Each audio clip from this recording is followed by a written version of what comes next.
you write this verse? A little bigger. I mean, it helps the devotees stay awake, definitely. It helps them stay awake, but it's just that it's a little bigger.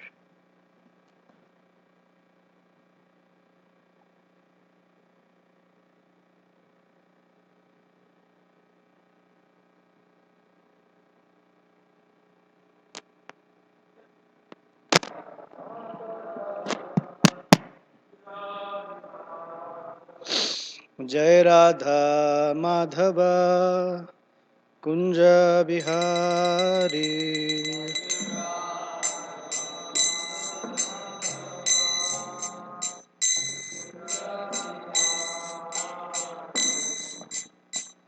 Gopi Jana Vallabha Girivaradhari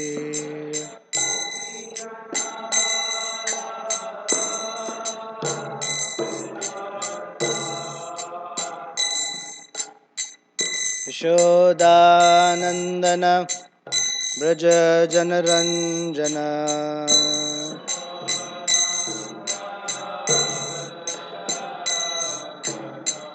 Yamuna Tiravana Chari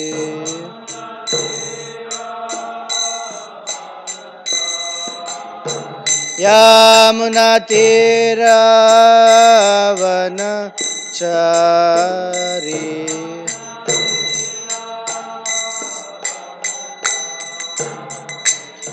Jai Radha Madhava Kunja Vihari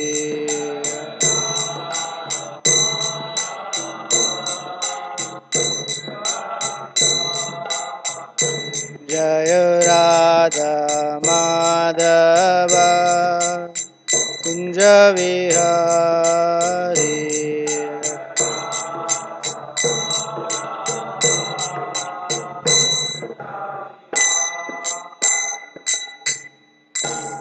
Jai Om Vishnupad Paramahamsa Parivrajakacharya Ashtottara Shata Shri Srimad K.C. Bhaktivedanta Swami Srila Prabhupada Ki Jai Ananta Koti Vaishnava Vrinda Ki Jai Grantaraj Srimad Bhagavatam Ki Jai. All glories to the assembled devotees. All glories to the assembled devotees. All glories to Sri Sri Guru and Gauranga.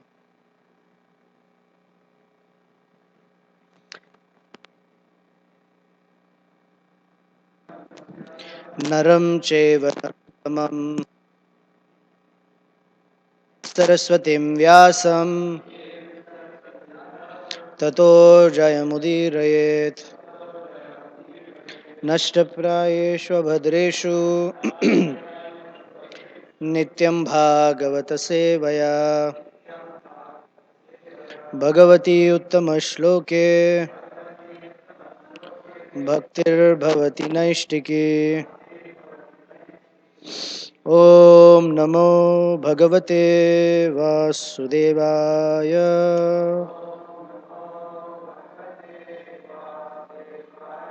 Om Namo Bhagavate Vasudevaya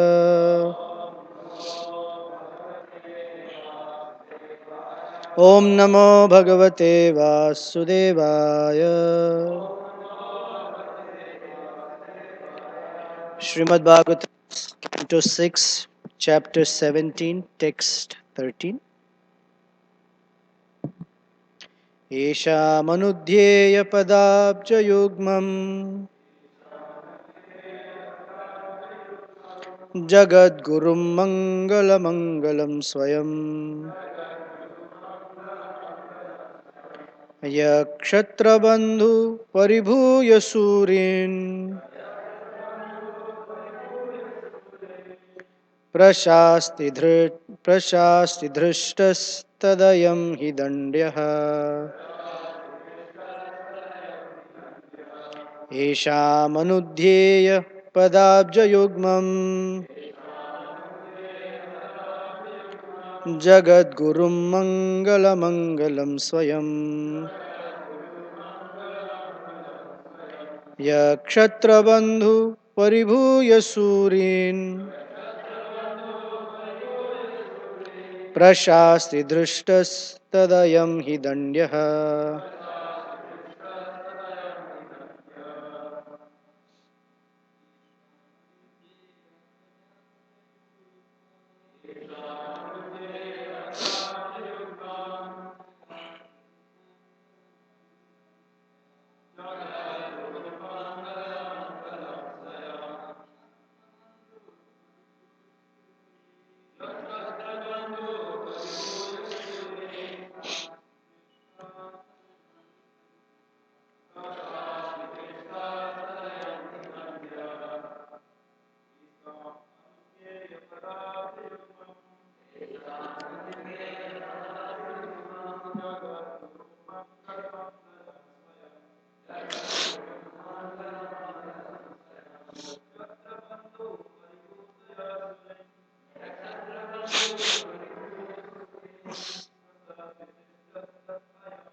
मनुद्येय पदाब्जयुग्मम्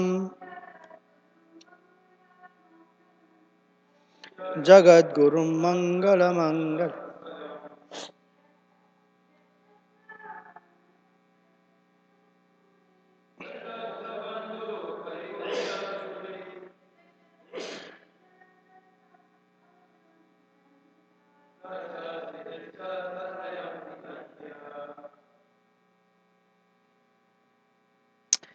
Esham, of all these exalted personalities, Anudhyeya, to be constantly meditated upon, Pada Abja Yugmam, whose two lotus feet, Jagat Gurum, the spiritual master of the whole world, Mangala Mangalam, personification of the topmost religious principle, Swayam, himself, Yaha, he who, Kshatra Bandhu, the lowest of the Kshatriyas, Paribhuya, overriding, Surin, the demigods, like Brahma and the others, Prashasti, chastises, Drishtaha, impudent, Tat, therefore, I am this person, he, indeed, Dandyaha, to be punished. Translation and purport by Srila Prabhupada Ki Jai.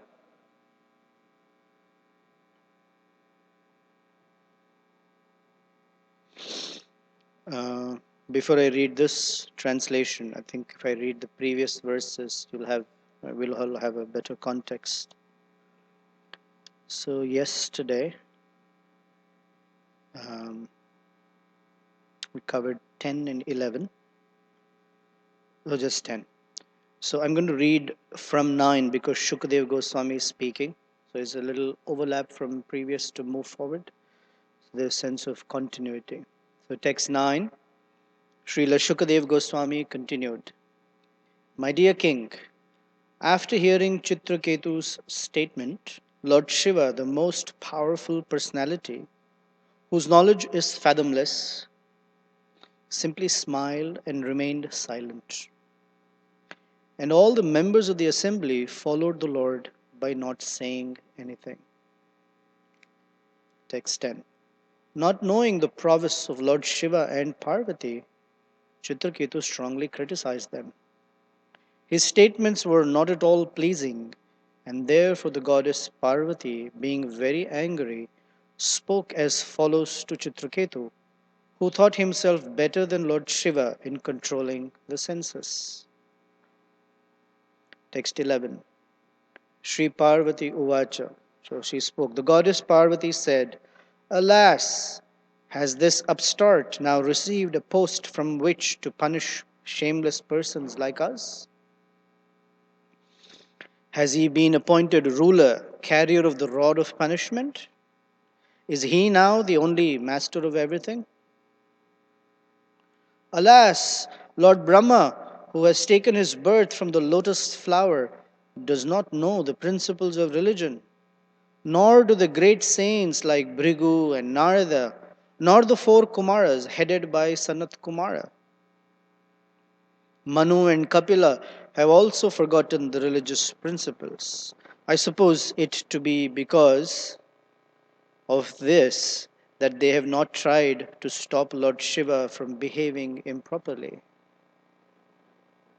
In today's verse, this Chitraketu is the lowest of Kshatriyas, for he has impudently overridden Brahma and the other demigods by insulting Lord Shiva, upon whose lotus feet they always meditate. Lord Shiva is personified religion and the spiritual master of the entire world, and therefore Chitraketu must be punished. Purport. All the members of the assembly were exalted Brahmanas and self realized souls, but they did not say anything about the conduct of Lord Shiva, who was embracing the goddess Parvati on his lap. Chitraketu nonetheless criticized Lord Shiva, and therefore the opinion of Parvati was that he should be punished. Om Agyana Timirandhasya Jnananjana Shalakaya Chaksur Unmilitam Yena Tasmai Shri Gurave Namaha Sri Chaitanya Manobhishtam Sthapitam Yena Bhutale Swayam Rupa Kadamahyam Dadati Swapadantikam Nama Om Vishnu Padaya Krishna Prishtaya Bhutale Shri Mate Bhaktivedanta Swami Nitinamine Namaste Saraswate Deve Gauravani Pracharine Nirvishesha Shunyavadi Paschatya Deshatarine Vancha kalpatarubhyascha kripa sindhubhya eva cha patitanam pavanebhyo vaishnavebhyo namo namaha Shri Krishna Chaitanya Prabhu Nityananda Shri Advaita Gadadhar Shrivas Adi Gaura Bhakta Vrinda Hare Krishna Krishna Krishna Hare Hare Hare Rama Rama Rama Hare Hare.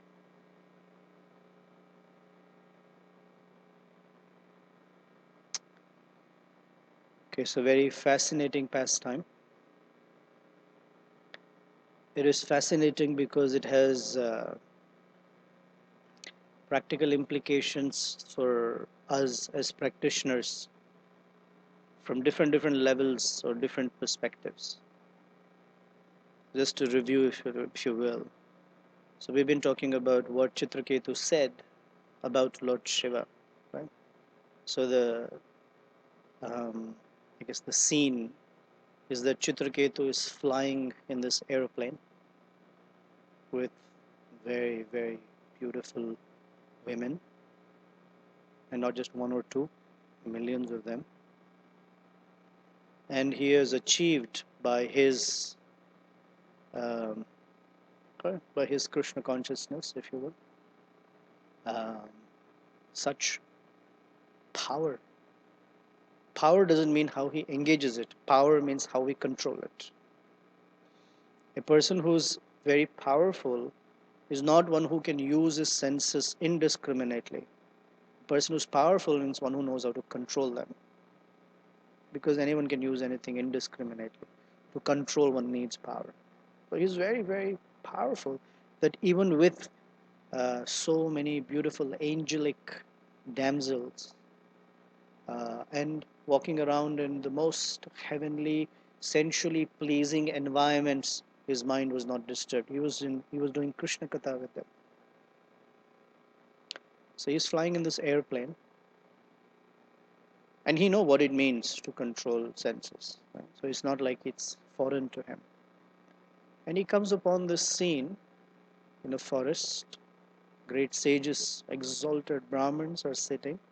Lord Shiva is sitting on the Vyasasana with Parvati Devi on his lap, and Lord Shiva's arm is around her.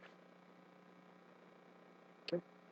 I mean, generally, in the Vedic system, such what we call PDA, right? Public display of affection, is not a common thing. Of course, if you go to Paris or nowadays anywhere, there's severe display of publicly displaying affection. So it's a little odd. It is something that is what we say unconventional. It's not something that's like common practice.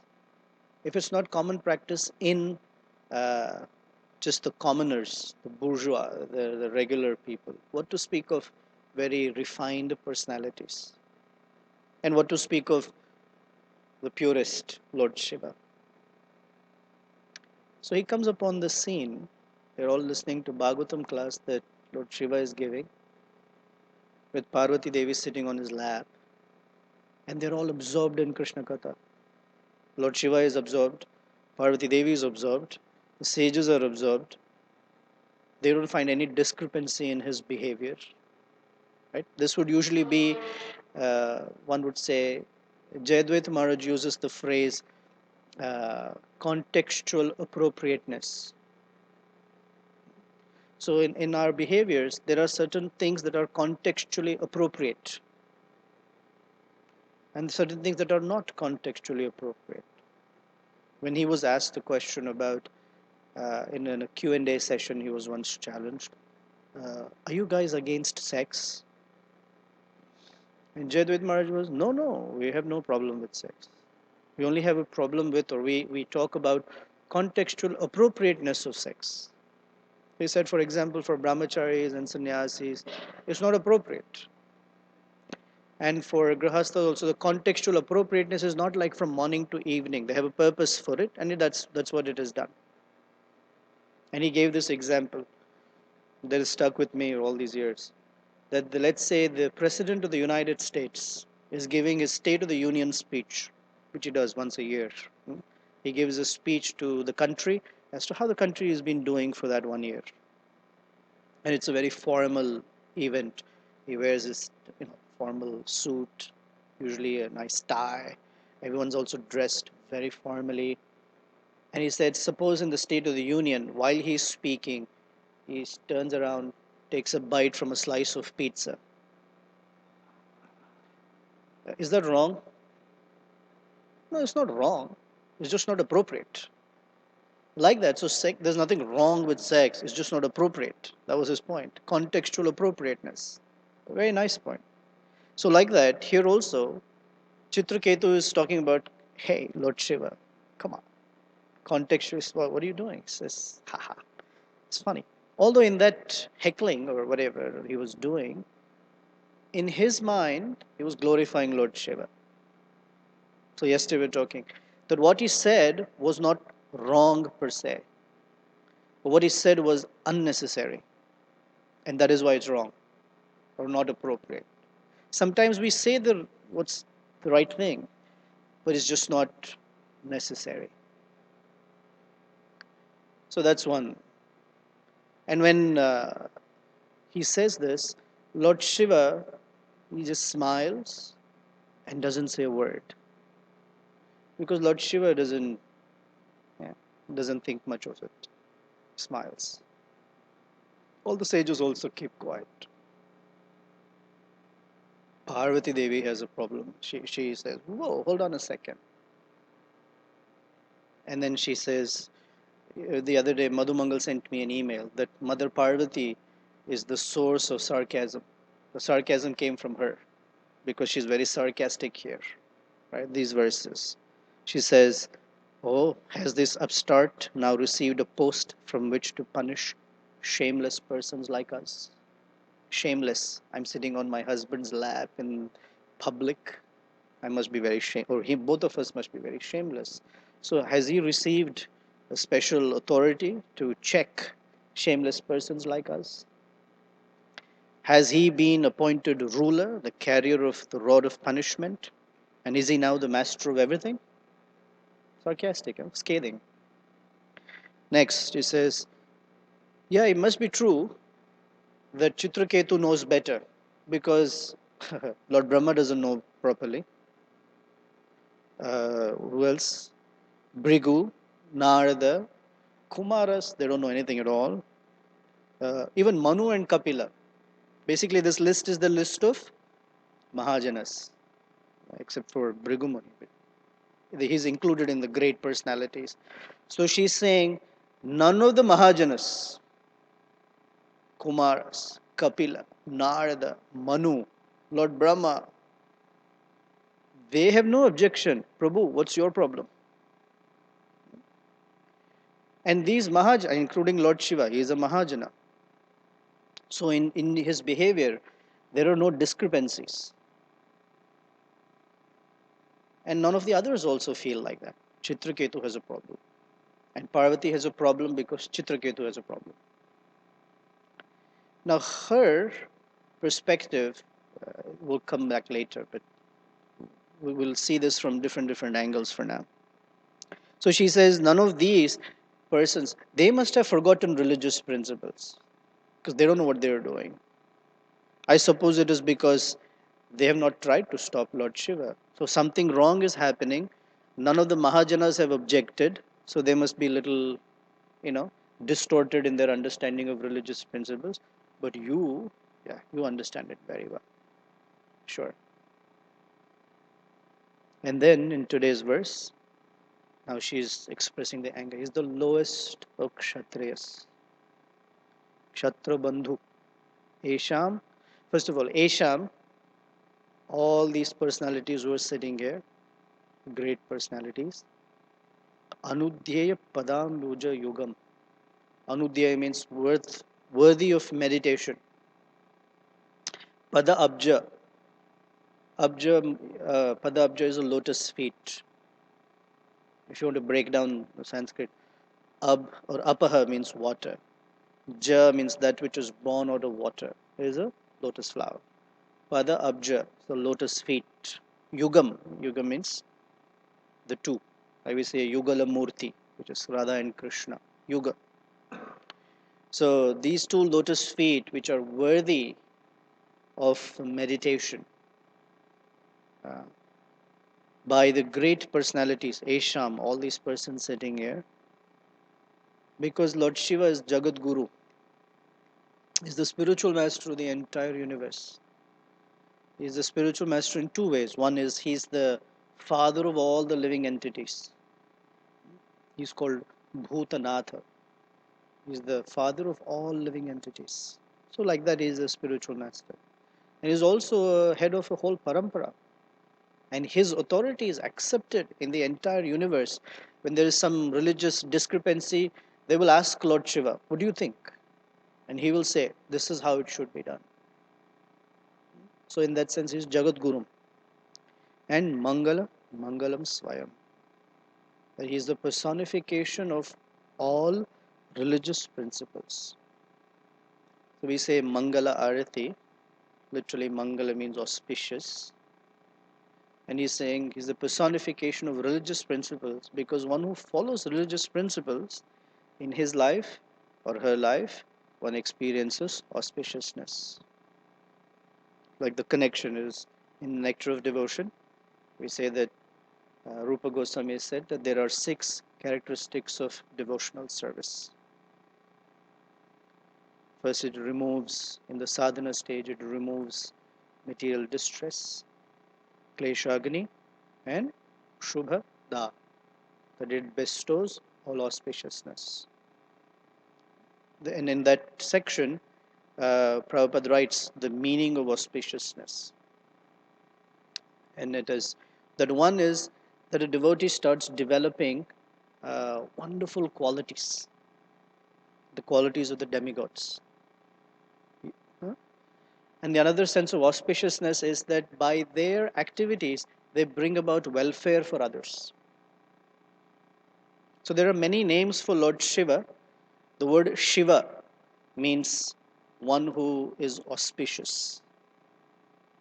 He has another name, Shankara, not Sankara. There's a little difference. Shankara meaning Shamkara. Sham means auspicious or benevolence, uh, or what we say, fortune. Shamkara. By who fortune or uh, good uh, good fortune arises. Sankara means waste, trash, right? Because in the Bhagavad Gita, Arjuna objects to Krishna's argument to fight. Oh, how can I fight? If all the men are killed, then there will be Varna Sankara. Varna Sankara means a waste of or we'll have unwanted population. So Shankara. So he is a very, very exalted, amazing personality. And what is his lifestyle? He is not greedy. He sits quietly under a banyan tree, uh, hardly wears anything. His body is smeared with ash, garland of skulls around his neck, deadly cobras around his arms and neck. His neck is blue, you know. He has a jata over his head, not really attractive per se, but at the same time, very, very attractive to the very detached persons. Because Lord Shiva, he does all this to keep his focus that the body is always temporary. There is no there is no meaning in indulging in the body and the senses because these are all going to go away. And in his focus, his meditation is on the sacred mantras, the holy names of Lord Krishna. So she's saying, with such a personality, how can you find a mistake? If you have found a mistake, that is because you are the lowest of Kshatriyas. Kshatra Bandhu. Whenever you hear the word Bandhu along with some Varna, Brahma Bandhu means the lowest of Brahmins, meaning just you're born in a Brahmin family, but you have no Brahminical qualification. And Kshatra Bandhu, oh, you're born in, Bandhu means relative, a relative. So you're born in a Kshatriya family, but you have absolutely no Kshatriya qualities. Right? What kind of Kshatriya are you that you cannot discern the difference between a saintly person and a person who has improper character? Kshatra Bandhu Paribhuya Surin. This is her objection. Paribhuya Surin. Suri is all the great personalities are sitting here. And you have spoken in a place where you should not have spoken. All these great sages are not saying something. Why are you speaking out of turn? Who gave you, she's objecting, who gave you the authority to speak when none of the others have spoken? It's an important principle to know where to speak and where not to speak. When, how much to speak or not to speak. This is an art, and that's an art that's to be developed by looking at the example of great personalities. This is Parvati's objection. Oh, you're speaking inappropriate. You're speaking out of turn. It's not your business to speak. Paribhuya Surin Prashasti Drishtas. Prashasti is chastising now. Drishtaha is impudent. His impudence is that he has not understood his place. Like they say in English, this person put him in his place. Correct? That's a phrase, right? You put him in his place. So that means when someone behaves out of their place, then somebody else who's like an authority figure will put them in their place. So she's putting Chitraketu in his place. All the Brahmins are here. Why are you talking? Be quiet. Drishtaha, that is his impudence, because he thinks, oh, I know better. Tad ayam hidandyaha, and therefore he is fit to be punished. So now Mother Parvati, she is also a very exalted person. She's checking Chitraketu out of love for him.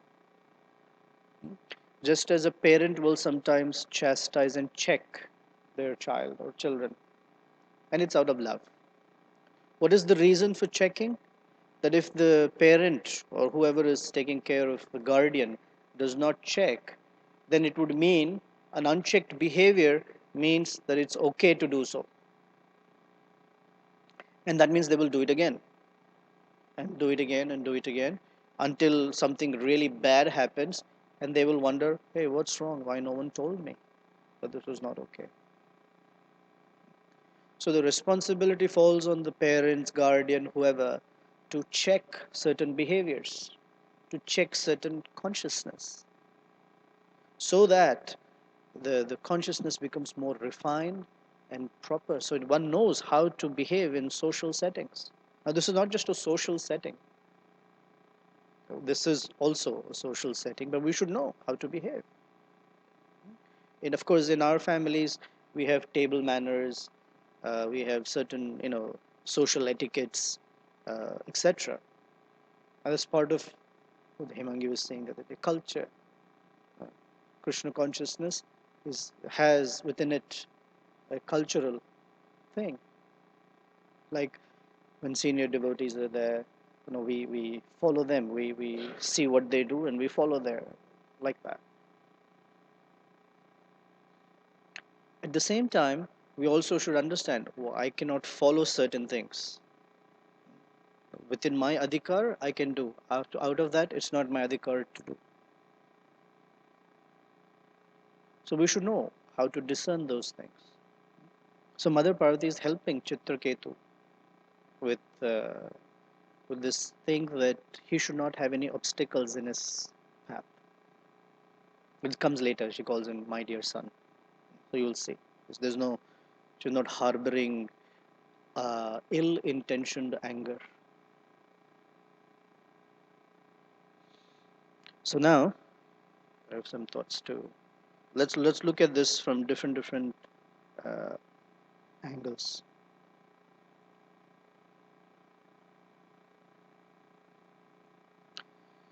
Um, we, as sitting here in ISKCON Chicago, are looking at this pastime. So we are very removed from the whole thing, in one sense, right? So we're looking at it objectively, very much. And objectively, we have certain perceptions of what must be going on. And that's nice. Now let's try to go and look at it from different perspectives. From the perspective of Chitraketu, right? Did Chitraketu, so we're in the shoes of Chitraketu. Did he mean anything ill towards Lord Shiva? No. It was not even like, he was also not taking an exalted position or something. It was unintentional, or at least it was not intentioned to harm Shiva's character. So, have we ever experienced where we have been misunderstood? We said something unintentionally or did something unintentionally, and the person in front of us definitely misunderstood us. Have you ever felt misunderstood? All the time, right? If not, where are you living? Yeah?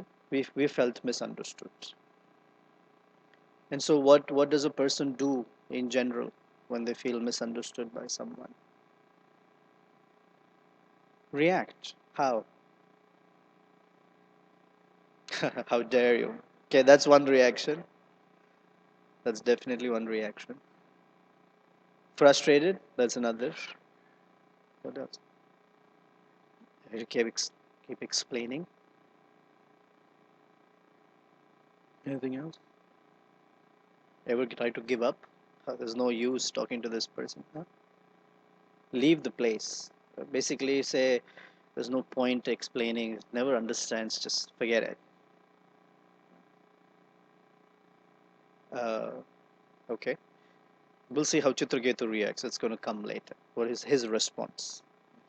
Now let's step into Lord Shiva's position for a moment. Don't imagine anyone sitting on your lap. That's not the point. Just imagine position of Lord Shiva, such an exalted personality. And Chitraketu saying something. He was joking. And Shiva did not say anything. Have you ever been in a situation like that? Someone jokes about us, something. It's a little personal, but did we react or not? Yeah, Jitendra. Okay.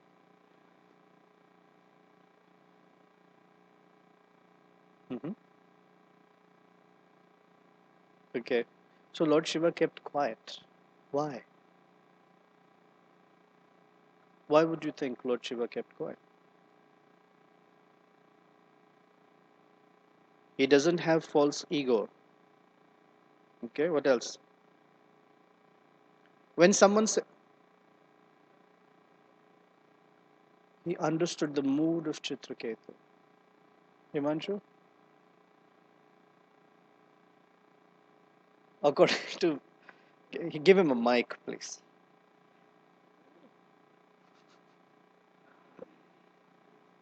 So you go on record, that's why I'm saying. According to Vedic etiquette, when the wife is angry, the husband should take a humble position and ideally not say anything, otherwise, she'll get even more upset. Okay. Your point can derail the class into a whole different direction, which is true, but in this case, Shiva was quiet first and then Parvati spoke. It was not that Parvati spoke first and then Shiva said, oh, what's the use of talking? Maybe just take a humble position here. Don't mess with Parvati because suddenly she will manifest her Durga Swarup. I don't want to deal with that. But he kept quiet. Everyone kept quiet. She spoke. But why do you think he may have kept quiet? He doesn't have false ego. That's definitely a right answer. What else? Look, you get a mic only if you say something about wife and husband relationship. I'm kidding. Come on, they just. He saw Chitraketu as his well-wisher. Okay. He sets an example. Generally, when someone says something about us, our first response or reaction is to defend ourselves. Now, Lord Shiva is the yesterday verse had Trinadapi Suni Chaina Tarur Iva Sahishnuna. The Tarur Iva is the first quality of a tree is that it does not defend itself. Now we may not be able to try the same thing, okay? So we should know how our tolerance has to manifest. But in Lord Shiva's case, he didn't respond because he was very tolerant. Like, what is there to respond? Chitraketu saying something. It didn't touch him. We respond or defend when someone says touches us. Hmm? If someone throws an insult, who is the Daita's example? Someone throws an insult. Here, the Buddha example you gave. Someone throws an insult. As soon as we hold that insult, now it's ours. So we have to do something with it. But if we don't take it, if we learn not to take it, we're tolerant. Are there other places where Lord Shiva has been very tolerant and didn't say a word? Daksha. Daksha was like on his case. Chitraketu was at least a friend. His father-in-law. And most people respond to father-in-laws, fathers-in-law, by the way. And he didn't say anything. Just kept quiet. He's always kept quiet and smiling. So he's very tolerant. He didn't find the need to defend himself. Second, he didn't find the need to justify his action either. He didn't say to Chitraketu, no, no, no, no, don't take it wrongly. It's like my senses are controlled. I'm not disturbed by it. Don't worry about it. Nothing. He didn't justify it also. He just kept smiling. Nor did he take his hand off Parvati Devi and say, get off. I think others don't like it. Whatever. Nothing. Just kept quiet. So now Parvati's situation. Now why did Parvati, of course we discussed why she checked. Hmm? So one is she checked because he was speaking out of turn or out of place. He was not properly situated. Another we could consider is as the mother or another devotee, she did not want Lord Shiva's reputation to be tarnished. Of course, Lord Shiva's reputation cannot be tarnished. That's definitely the case. But as devotees, when a fellow devotee or someone or acharyas are even heckled or blasphemed, or we feel like that, then we should say something. We can say, I'm sorry, I don't agree, or I don't see it that way, or depending on who it is, we may have a response. So Parvati Devi, she's checking that, oh, Lord Shiva is not like that. In fact, this verse, Esham Anudhya Padabja Yugma. He's a very exalted person. You've spoken wrongly about him. So that, many ways. One is she's checking, so that in history, no one ever says, when Chitraketu said something like that, Shiva kept quiet, no one said anything.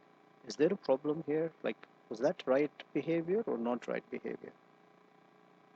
So sometimes these great personalities, they go and do certain things just to glorify certain personalities. For example, when Lord Ramachandra brought Sita Devi back from Ravana's capture, if you will, he said to her, please walk through this fire,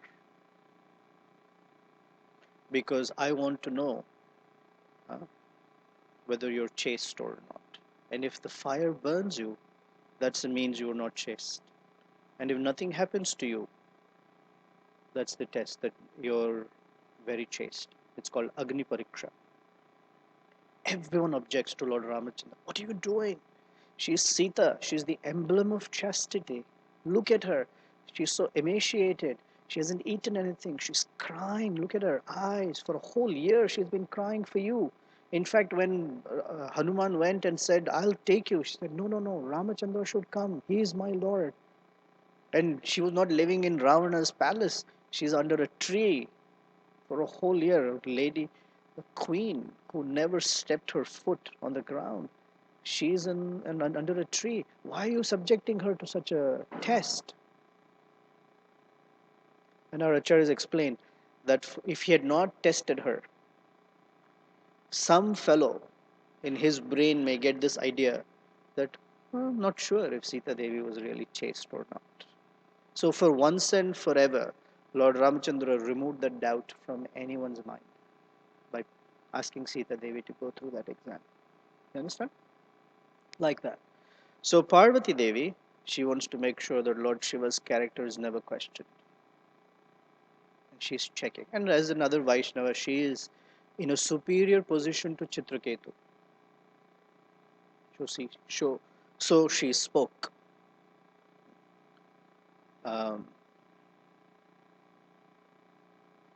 this one keeps locking. Yeah. She did not want to tolerate fault finding in Chitraketu's character. Now, here's something as a spiritual principle, or in general practical things that we see in our Krishna consciousness. When we are new or young in our Krishna consciousness, we have a lot of room to make mistakes.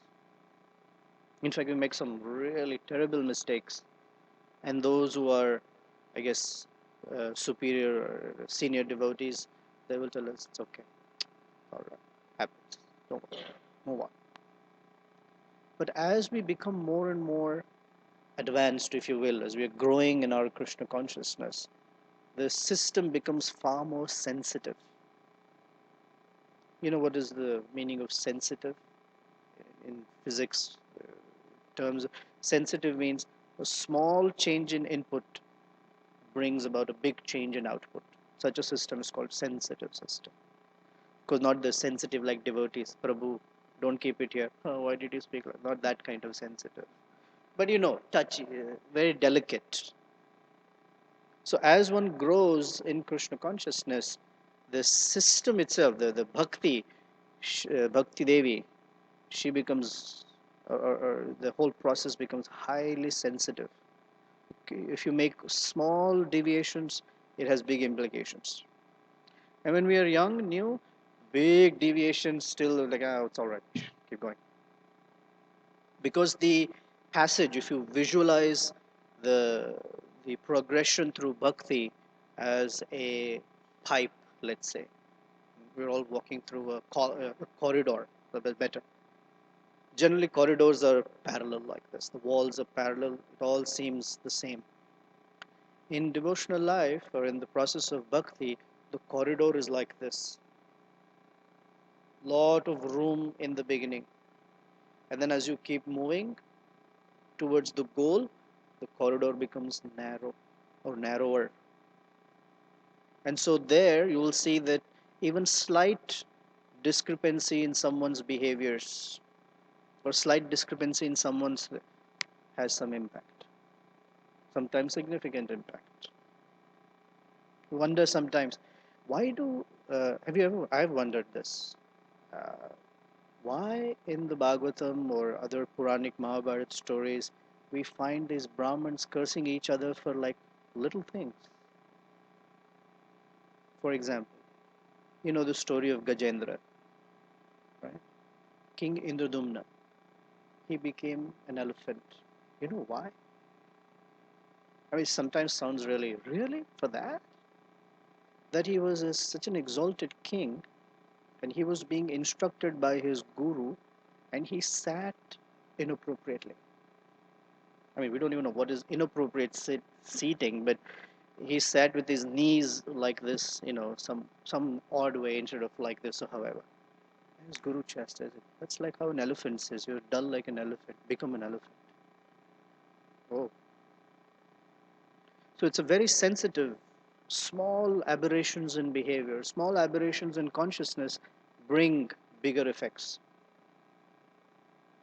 In the beginning, but Krishna wants the devotees to be very, I should say, precise, not give so much room for, I should say, inappropriate behavior. So in Chitraketu's case, Parvati Devi took objection to even such a statement. Because he has received so much mercy from Lord Sankarshan. So those are some things that I could understand hearing this pastime from different persons in the past. Any questions, comments? I was just trying to reflect upon women. It says that hell has no storm like a woman's fury. So a woman's scorn, okay. Yeah. Yes. So So? I was just thinking, because I was remembering my mother, and she was like that. That's why I left home at an early age. But it just came to mind, Prabhu. Okay.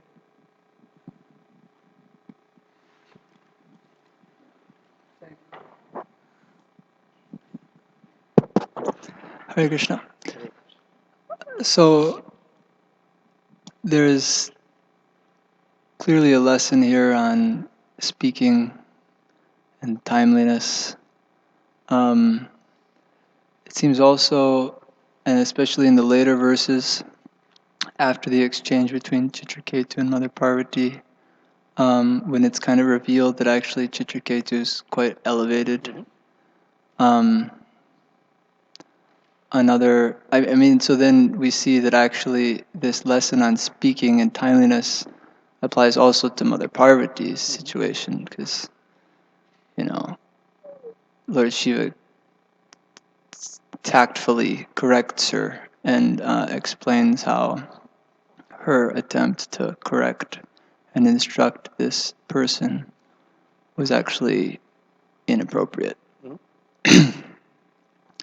So this is a really interesting topic, because it seems being able to speak in a timely and appropriate fashion requires one to be able to ascertain, at least according to the discussion thus far, requires one to be able to ascertain the level of the association that he's in. Which we're seeing from this pastime is difficult even for someone like Mother Parvati. What to speak of, lesser living entities. Is there anything you could share, practical suggestions in terms of executing, wielding our faculty of speech in the service of Krishna?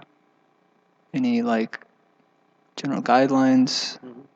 Should we just expect that we'll make a lot of mistakes and be ready to be corrected for that, or?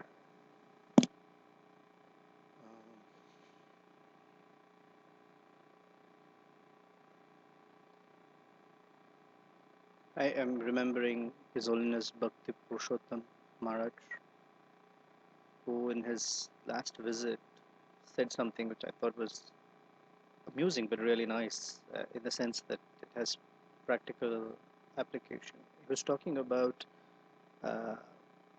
offenses, and he said that in the association of devotees, we hear so much about offenses that we practically cringe and we are scared and afraid, and we don't say or do because we're afraid. And he says that actually sometimes blocks exchanges between devotees. And he said that's because we are afraid. Oh, I don't want a reaction. I don't want something. But he said, freely exchange, and if an offense happens, it happens, and you should be ready to get a lesson from it. That Krishna is going to correct me in some way, the devotee is going to correct me in some way, something will come, it may be heavy, light, medium, whatever, it will come, but I will learn from it. And with that mood, then it opens up for exchanges. Otherwise, we're always, is that an offense? Should I say? Should I not say? Get so much into the mental sphere. So that's one side of thing. And the others is also, at least for us, on a practical level, look for a cue. Generally, it's said that if you're in an assembly, you look for a cue from the senior devotees, if they are saying something or not saying something. And if they are not saying something, then something can be addressed later. I felt like this. Well, I didn't know if it was an appropriate space to open up. But here's how I feel. What should I do? Depending on the situation, of course. And even if we make a mistake, then generally we want to say and do, but don't want the reaction. Then that's half-hand logic. So it's okay. We say something and be prepared that, okay, something may go wrong. I'll learn something. That is another. The third is frame it as a question. So that in this case, I don't know about in this case, Chitraketu, I'm no one to correct Chitraketu's words to say, he should have. That would be impudent on my part. But sometimes we can ask as a question, meaning we assume within that question that I may not be seeing it properly. The consciousness level is I may be seeing it wrongly. The word level is we ask a question. One could say, oh, well, Mother Parvati, she also phrased some questions. Parvati Devi is sometimes, scathing. well, because she also asked questions, Mother Parvati, is it that Chitraketu has assumed some very exalted position? But look at where Parvati is sitting. She's sitting on Lord Shiva's lap. So she has the authority to be scathing like that. Because Parvati Devi, as Durga Devi, has certain role to play. She's the one who binds the living entity to the material world. She's the one who's a teacher. She has to make sure that someone has learnt their lesson in this material world. At the same time, she's a very loving mother that one who's Krishna conscious, she helps them move towards Krishna. So in all of this, what Parvati Devi is doing is all of that. She's making sure that Chitraketu doesn't have any more things that will peg him in the material world. She's refining him at the same time. She's, unbeknownst to her, however, Krishna's arrangement, glorifying Lord Shiva, glorifying Chitraketu will also come. So she smiles actually in all of this.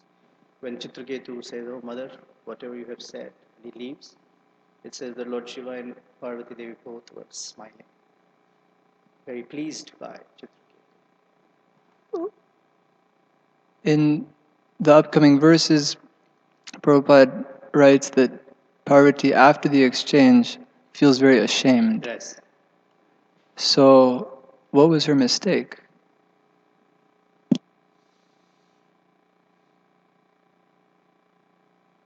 One doesn't have to feel ashamed only because there is a mistake per se.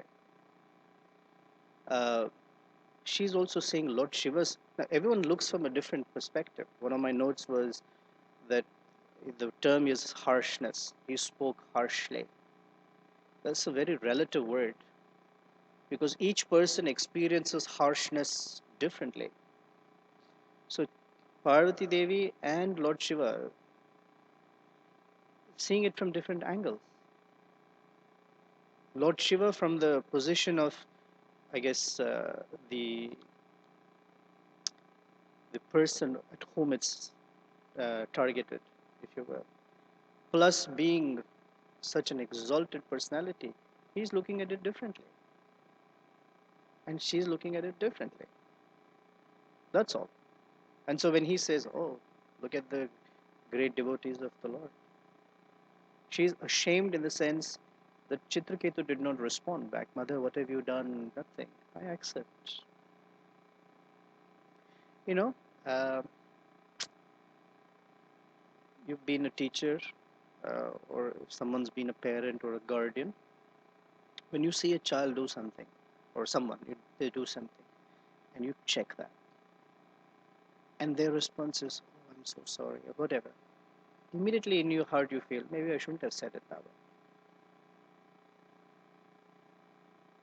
That's what's going on. So they're all perfect personalities. There's nothing. I'm wondering. We can't look at Parvati Devi as like faults and mistakes, and you know, there's a whole gradations of gradient in perfection. It's perfect, more perfect, most perfect. So they're all perfect beings. It's just that they're all angles of vision are different. That's how I'm appreciating it. Maybe there's another. Definitely, I'm sure there are other views of it. That's how I'm appreciating it. It's just that at least in one purport, I don't remember the exact number that's there, fine. but that the language is very clear. Yeah. Prabhupada uses the language that her action was less sensible, and therefore she felt ashamed having overreacted. Right. Like So that. That's the way I for understand. me, those But statements. please, I don't. This isn't to contradict No, no, your. no. I'm not taking it as a contradiction. For me, I'm see those statements in certain context. Maybe that's me. Because when you read the first canto, 7th chapter, where Draupadi says, "Muchatam, Muchatam, just leave Drona's son." Prabhupada writes, that's a woman's weakness. And the next purport he will say, such an exalted personality that she is feeling very empathetic towards Drona's wife. And then you go to Bhagavad Gita, and Arjuna is arguing, "Oh, I don't want to fight them. What's the use of killing them? What's the need for such a kingdom?" And all of the reasons. In those purports, Prabhupada goes from, yes, his compassion is wrongly placed, to because he has a compassionate heart, he's ready for a devotional service. For a long time, that completely threw me off spin. Like, what is he saying? Is he saying this? Is Arjuna really compassionate? Or is he weak? So So it's that in that context, Krishna is contrasting the mentality.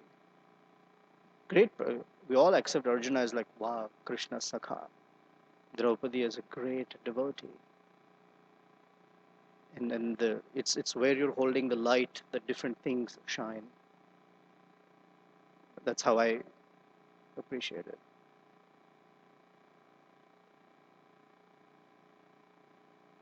Anyone else? Anything else? Acharya Nishta?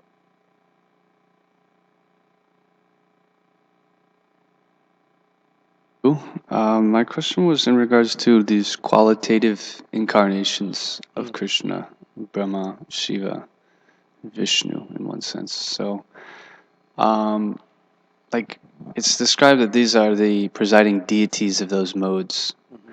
So, I'm asking, we can understand that if we're under the mode of ignorance, the mode of passion, that predominating deity is having a stronger effect upon us, like that? Say it again. Like, if we're feeling under the modes of nature, I'm feeling the influence of the mode of passion, I'm feeling the influence of the mode of ignorance, we can see that that's the influence of Brahma, or that's the influence of Lord Shiva, like that?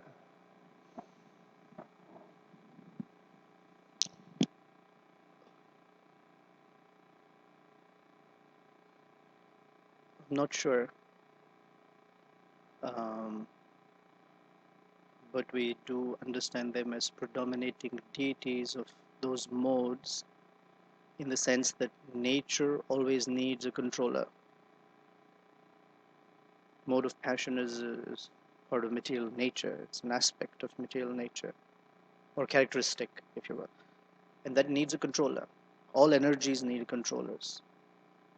So Krishna empowers these personalities to control those modes.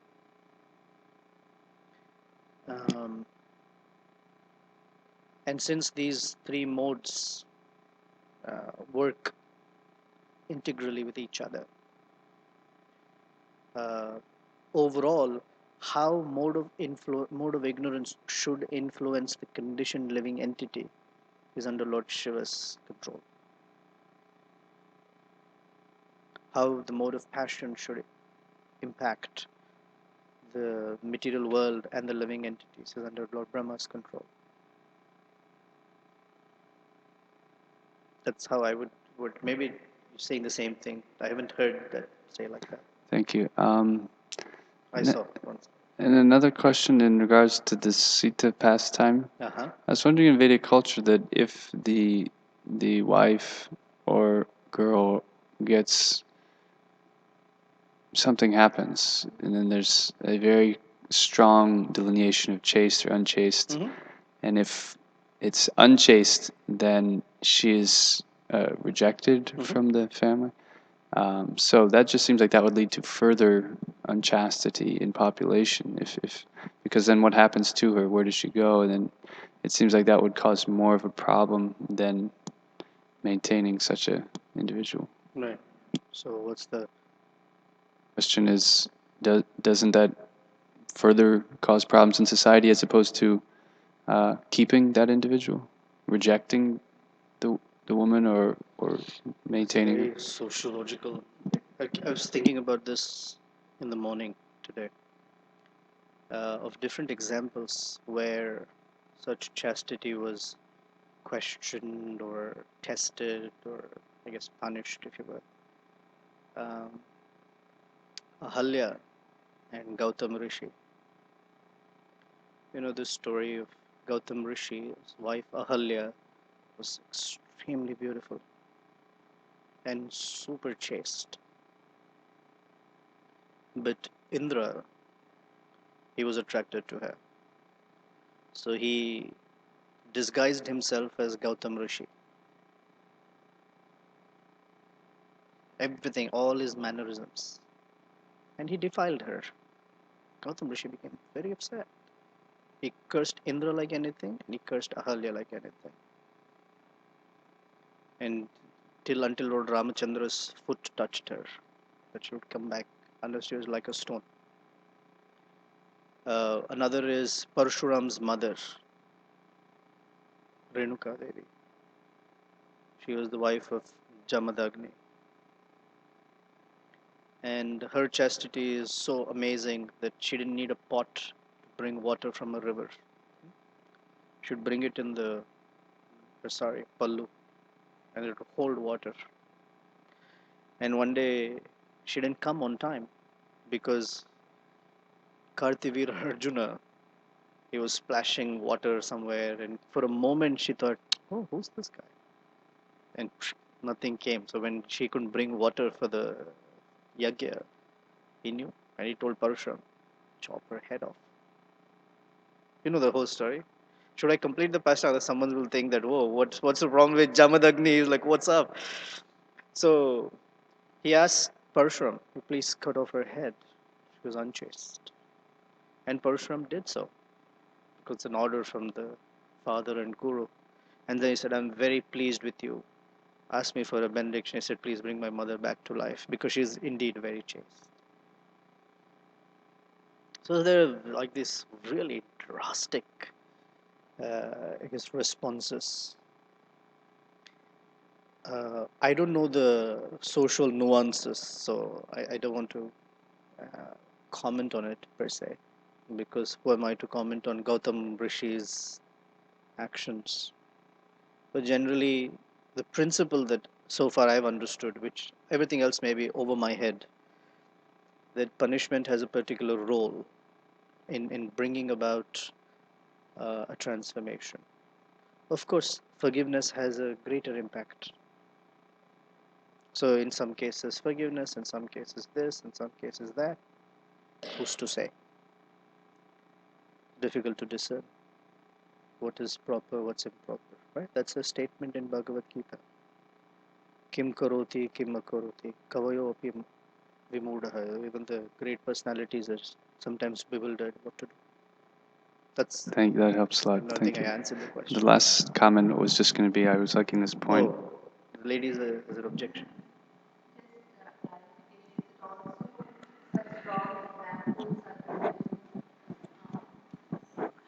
Because women play a very critical role in the quality of the population, because they are the mothers and they carry the children in the womb, and the conscious of the mother is passed on to the consciousness of the child.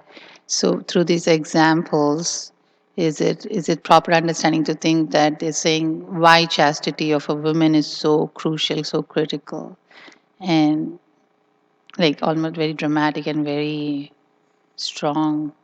That could all. There may be many reasons. That could also be a reason. Another was, as you were speaking, I was talking about as one becomes whatever, more and more exalted, everything becomes very sensitive. Like, little things have big impacts.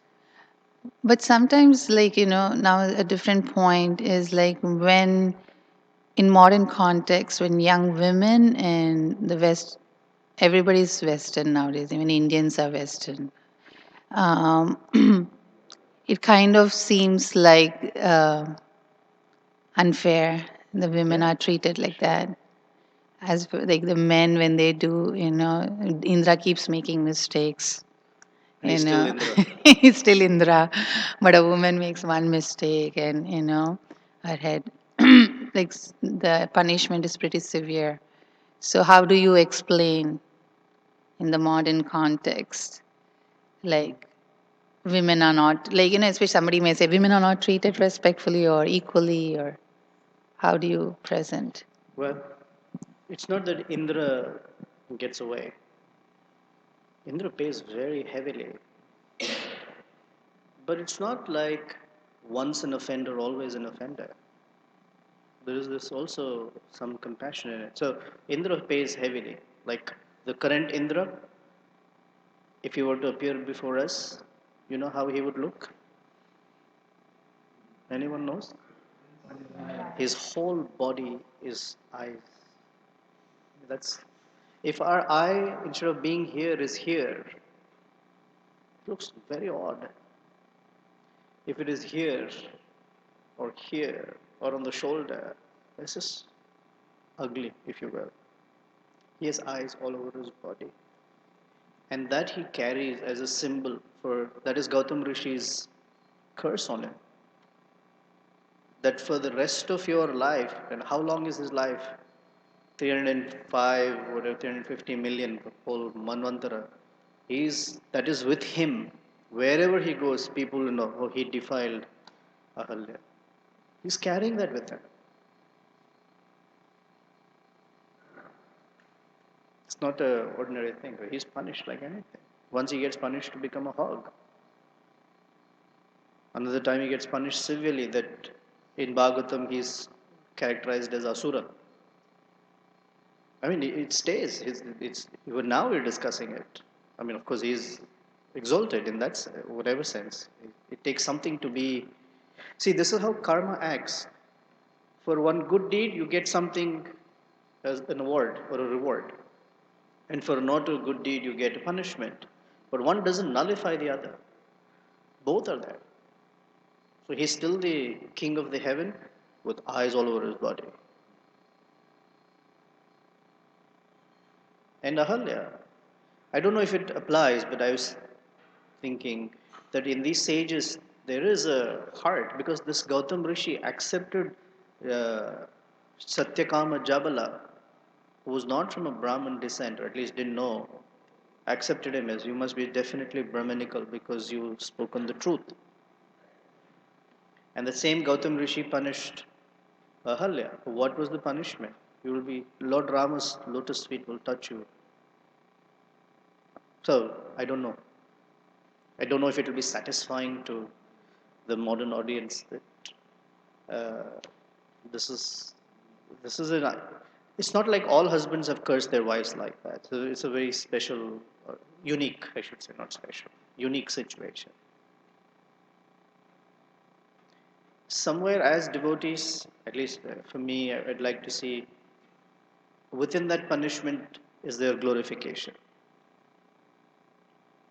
There's some glorification of their greatness. In fact, people would rather see Gautam Rishi and others in a negative light, and the women in a greater light. I feel.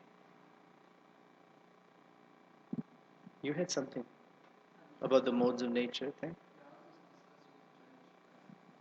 Is it something that will enlighten all of us? I shouldn't say that. Something that will help all of us. Okay. Yeah, sure.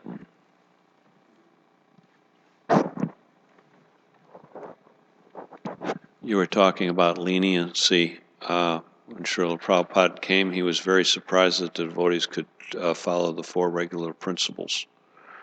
He was, I guess, kind of amazed by that. And when Allen Ginsberg was with Srila Prabhupada, he said, Prabhupada, you're very conservative. And Prabhupada says, no, I'm very liberal. I've come here.